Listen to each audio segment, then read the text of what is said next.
She is one of horror's most iconic villains, right? A porcelain doll with a deeply demonic secret.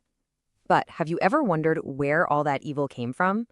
Well, today we are unpacking the absolutely terrifying origin story of Annabelle, tracing her journey from a simple gift of love to a vessel for pure, unadulterated evil. Right from the jump, before we even really meet anybody, the film just lays it all out with this one chilling line. It sets the tone for everything. This isn't just some ghost story. No, this is a hunt, and the prize is a human soul. So, where does an evil like this even begin? Well, it starts in the most unlikely of places, really. It starts with a happy family, a loving father who is a gifted doll maker, and the beautiful, one-of-a-kind doll he made just for his daughter. Okay, so the groundwork for all this horror is laid out so fast. It all starts with a gift, this special doll. Then we see this sweet little game his daughter Annabelle plays where she leaves notes for her dad that say, "Find me." Remember that because it's going to be super important later. But then this perfect little life is just shattered by a tragic accident on the road. Fast forward 12 years, and the Mullins are still drowning in grief, and they make a decision that is going to change everything. So 12 years go by, and the crushing silence in the Mullins house is finally broken.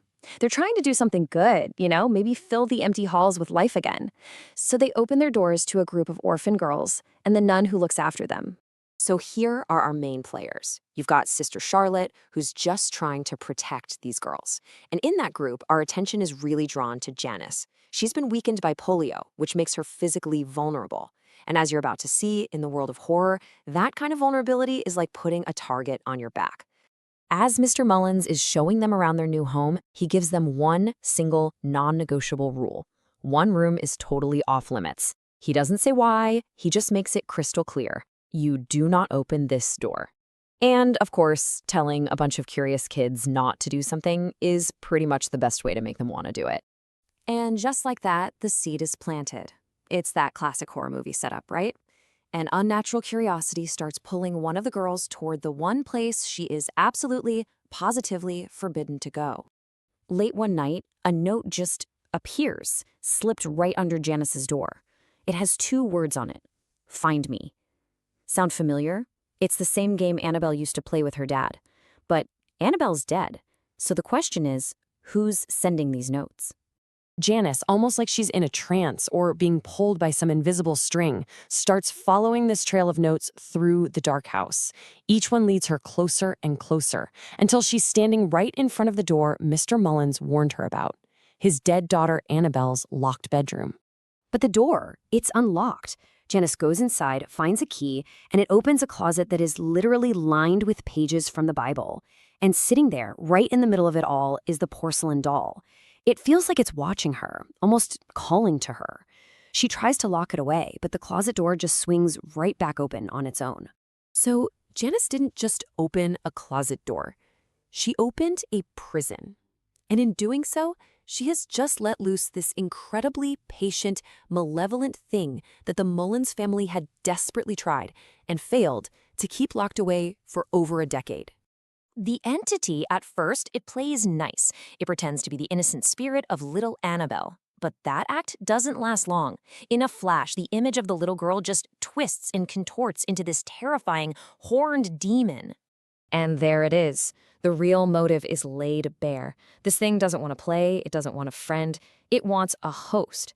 It screams what it wants right at Janice before it attacks, violently throwing her off the stairlift and dragging her into the shadows. And the demon gets what it came for. It takes root inside Janice. When Mr. Mullins realizes what's happened, he confronts the possessed girl holding a crucifix. But it's way too late. The entity, now in full control of Janice's body, just brutally breaks his fingers one by one before killing him. With the man of the house dead, everyone else is now trapped with the monster wearing their friend's face. And it's only then that the horrifying truth of what the Mullins family actually did 12 years ago finally comes out. A terrified, disfigured Mrs. Mullins finally confesses everything to Sister Charlotte. See, they were so consumed by grief, they tried to contact their dead daughter. And something answered. They were so desperate, so happy, they gave it permission to live inside her favorite doll. But they figured it out way too late. It wasn't their daughter. It was a demon, just using her memory as a disguise to trick its way into our world. Now that it's inhabiting Janice, a much stronger vessel, this demon isn't stuck in a doll anymore. And we get this chilling proof of its new power when Janice, who couldn't even walk without help, is now striding through the house perfectly. She then murders Mrs. Mullins and leaves her body horrifically split in two in the wall. It's a message. At this point, the house isn't a home anymore. It's a hunting ground. Sister Charlotte and the girls who are left are now in a desperate fight for their lives against their former friend, who is now just a puppet for something purely evil. In this final, desperate struggle, Sister Charlotte somehow manages to wrestle the possessed Janice and the doll back into that same Bible-lined closet they came from, slamming the door and locking the evil back inside.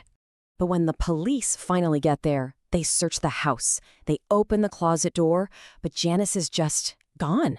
The demon has vanished, and it took its human host with it. The only thing left behind, just sitting there on the chair, looking all innocent, is the doll.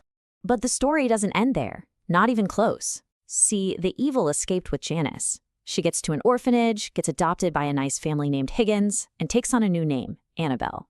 Then another 12 years pass, and the adult Annabelle Higgins, still possessed, murders her adoptive parents. This is the exact event that kicks off the entire first Annabelle movie.